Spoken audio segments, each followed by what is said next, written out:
Hi you guys, it's Drucilla Mercedes back again with another YouTube posting. I am so excited to bring you guys this video. It has definitely been a minute. I had to come at you guys with a new look. I had to come and serve, so be ready. New lashes on deck. Definitely DM me, you know, my social medias, and if you have my contact, definitely let me know if you are interested in these lashes. Caleb definitely has the hookup, so definitely stay tuned for this video. I'm gonna get right into it. You guys clicked on this video, you already know exactly what this is going to be about. The top 5 signs of a toxic relationship. Now, we all know no relationship is perfect. A good relationship makes you feel secure, happy, cared for, respected, and free to be yourself. Now, if going into a toxic relationship, that makes you feel like drained, depleted, and sometimes even distraught in a relationship. So I'm definitely going to go into those top 5 that I would consider a toxic relationship. So let's get right into it. Now, if you guys see me glancing off, I got my notes to the side. You know, I sit down, do a little draining and everything. And I wanted to make it perfect for you guys. So here we go. Number 1, let's go all take, no give. Now, with all take, no give, now some people may say it's materialistic, it's money wise and all of that. That's part of it, but it's not the whole thing. If you're with someone and you're giving them all of your energy and it's just give, and you feel like you're not being like place energy back in, that's very toxic. If you're just giving out so much to a person and you're not getting anything in return as far as anything energy wise, it doesn't matter if you have no money, no job, anything. But if a person doesn't feel good energy, you know how people talk about positive and negative, that exists. And energy, if that's not bringing in good energy into that relationship, it will definitely lead or start it down a toxic path of a relationship. So that is the first. Number 2, now I will go into lack of trust. Lack of trust, everybody knows the saying, if you don't have trust, you don't have anything. And that's the number 1 thing. If you're known to be in a previous relationship, I'm the type of person, whatever I had in the past of a relationship, I don't try to bring that into my new relationship. And I will say that cold-heartedly with anyone that has been through things in the past. Definitely don't take that into your relationship that you are trying to establish with someone. Now, if you are in that relationship and something happens and your trust has been breached, there's some things that need to take steps in order to regain that trust back. Now, say the person, let's number 1 thing of trust is cheating. And let's say it's emotionally cheating. Say you've been communicating with someone that the other significant other, you know, doesn't even know about, or a conversation that you may have with a person that you wouldn't even have with your significant other with that person right there. So those are some things when it comes to emotionally cheating, I think that definitely breaks your trust. Some things you have to do in order to gain that back. Now, what you might have to do in order to gain that trust back is stop with the conversations that you feel like you can't have with this person, with your significant other right there. If your significant other haven't met this person or anything, it goes outside of boundaries. You wouldn't want your significant other speaking or talking to someone you have no clue about or in that same vicinity. That's number 2. 3. Now, I consider this a very important one. It's not the most important on my list, but it's part of an important one. If you're inside a hostile environment, think about it. A hostile environment. Now, when we speak on a hostile environment, people think, oh, well, that could be the fighting, the yelling, the arguing, It could be anything. It could be constant anger. If you're constantly mad and it makes an environment so hostile and it makes a person feel unsafe, that's not very good. And that can be with family members. That can be with anything.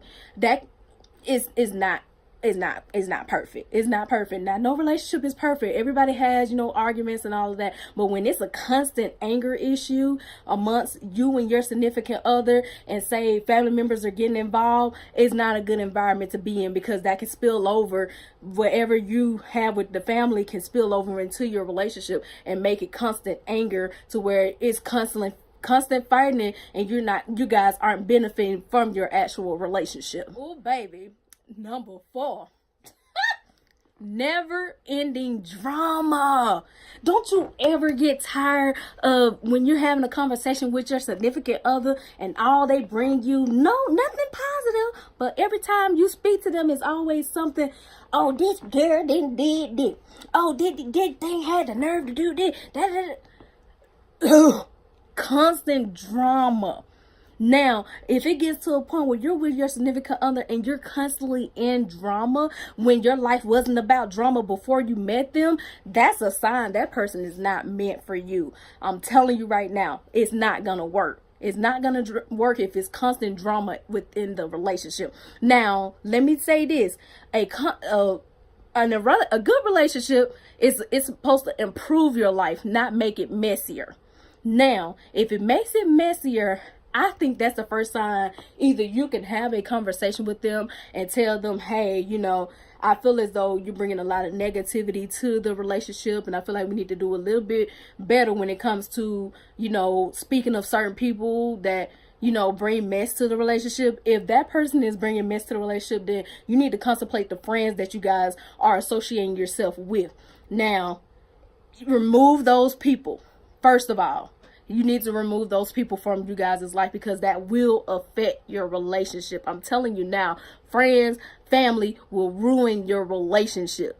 If it's other people involved in you guys' relationship, it will ruin it. I'm telling you now, I've seen it firsthand. It will ruin it.